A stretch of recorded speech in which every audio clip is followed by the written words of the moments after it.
Okay, students, this is a interesting case, good for clinical assessment. Remember, patient comes to you, you're trying to sort out the problem. So firstly, it's about the patient, then it's about the problem, and then it's history, examination, special investigation. So history is always firstly about the patient. This is a 45-year-old gentleman with no comorbidities. He's right-handed, and this is a right-hand injury. He's currently unemployed, no comorbidities. His injury occurred 5 days ago. He was working with an angle grinder and sustained a laceration to the right thumb. This has been sutured at Victoria Hospital, and he now presents with his problem of inability to extend the thumb. So that's the history. From the history, you can ascertain that you suspect that there's some particular pathology with the musculoskeletal system that he cannot extend the thumb. The question is what structure has been injured, and that's what the examination is going to help us ascertain. So, first thing is look. Well, what can you see? You can see there's a lot of staining in this area here, but I can just tell you that that's from the adhesive dressing that was put on, which has now collected a lot of dirt. The next thing to notice, the most obvious thing, is a sutured laceration. A sutured laceration, not just a wound, not just a cut.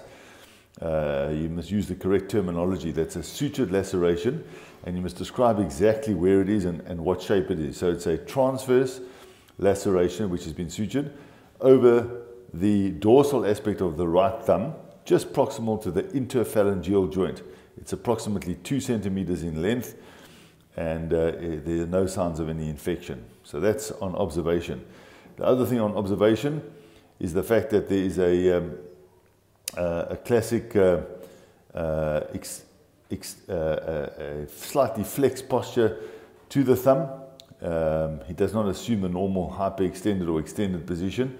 It's held in flexion. So that's all you can really notice. The rest of the hand examination is otherwise normal. Feel. So what are we going to try and feel for here? This gentleman has sustained a laceration. Really what we want to know has he damaged the bone? Has he damaged the tendons? Has he damaged the nerves? So the tendons you can't feel. The bone you can obviously palpate the skeleton and make sure there's no instability. It doesn't feel like there's any fracture here. And then when it comes to the nerves, he has diminished sensation right over there, over the dorso-radial aspect of the thumb. This area is completely numb. So we know that he's at least cut a sensory nerve in this area. When we ask him to move, he can flex your thumb for me, down. Just going to change hands here, down, bend down to the table, down like this, like this. No, you can, push down like that. Okay, and now lift it up.